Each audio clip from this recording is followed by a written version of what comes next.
Muncul nggak, Del? Nah, dah. Assalamualaikum warahmatullahi wabarakatuh. Saya Adelina Nurhalisa dengan NIM 23010606007. Di sini saya akan mempresentasikan hasil tugas saya yang berjudul Diabetes mellitus 1 pada anak dan remaja.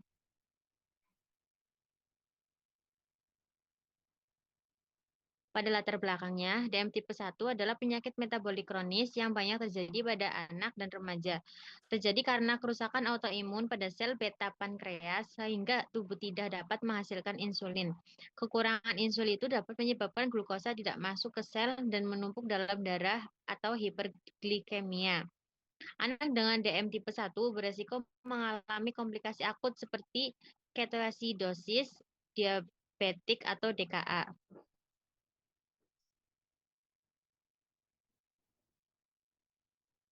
Definisinya, DM tipe 1 merupakan kondisi hiperglikemia akibat destruksi autoimun pada sel beta pankreas, yang mana menghasilkan defisiensi insulin absolut sehingga membutuhkan terapi insulin seumur hidup.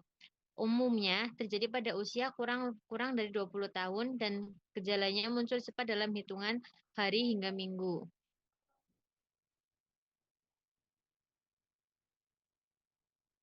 Etiologinya, faktor genetik, riwayat keluarga meningkatkan risiko, dan gen HLA, DR3, lalu HLA dan DR4, dan DXA berperan dalam kerentanan penyakit. Lalu pada faktor autoimun, terjadi sistem imun menyerang sel beta pankreas, lalu ditemukan antibodi seperti GHD dan ICA dan IAA. Pada faktor lingkungan, terjadi infeksi virus, saksi B, enterovirus, lalu rubella kongenital. Lalu ada paparan toksin atau konsumsi susu sapi terlalu dini dapat memicu autoimun itu terjadi. Pada faktor stres fisiologis, ada terjadinya trauma, stres berat, atau penyakit lain dapat mempercepat kerusakan sel beta. Patofisiologinya, pemicu genetik, lalu tambah dengan lingkungan mengaktifkan sel imun T dan B. Lalu sel imun menyerang sel beta, terjadinya produksi insulin menurun secara progresif. Akibat kekurangan insulin, terjadi glukosa tidak masuk ke sel, lalu terjadinya hiperglikemia. Adapun dari glukosuria dan poliuria terjadinya lalu menyebabkan dehidrasi.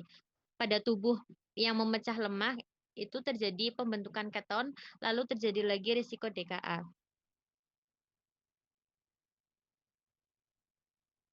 Tanda dan gejalanya. Gejala khasnya itu ada 4P. Ada poliuria, ada polidipsia, lalu ada polifagia, dan penurunan berat badan.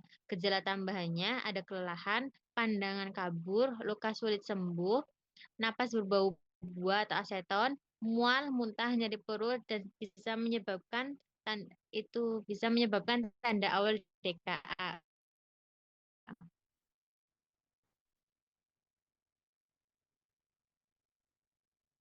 Komplikasi akut ada yang pertama ketoasidosis diabetik atau DKA, adanya kekurangan insulin berat, lalu menjadi keton menumpuk, lalu terjadi lagi asidosis metabolik. Gejalanya pernapasan cepat, muntah, dehidrasi, gangguan kesadaran. Lalu kedua ada hipoglikemia.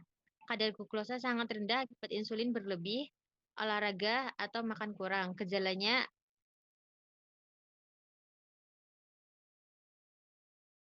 dingin,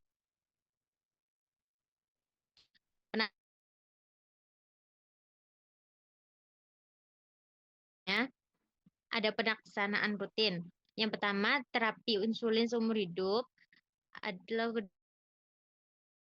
kedua, ada pemantauan glukosa 4-6 kali sehari, perhitungan karbohidrat untuk menentukan dosis insulin. Lalu yang keempat, ada pola makan sehat dan seimbang untuk menjaga stabilitas glukosa. Lalu kelima, aktivitas fisik 3.060 menit per hari dengan penyesuaian dosis insulin atau karbohidrat.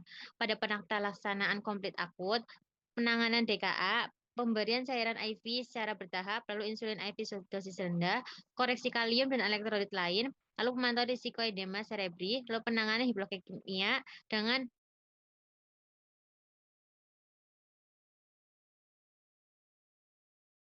pemberian 15 gram glukosa bila kondisi ringan, lalu berat.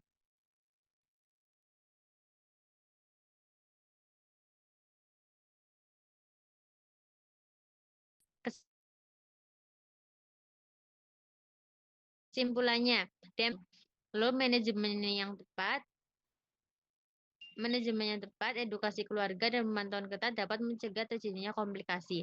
Anak dengan DM tipe 1 tetap dapat hidup sehat dan aktif dengan dukungan yang baik. Baik, terima kasih. Eh, itu mungkin presentasi dari saya. Wassalamualaikum warahmatullahi wabarakatuh. Waalaikumsalam warahmatullahi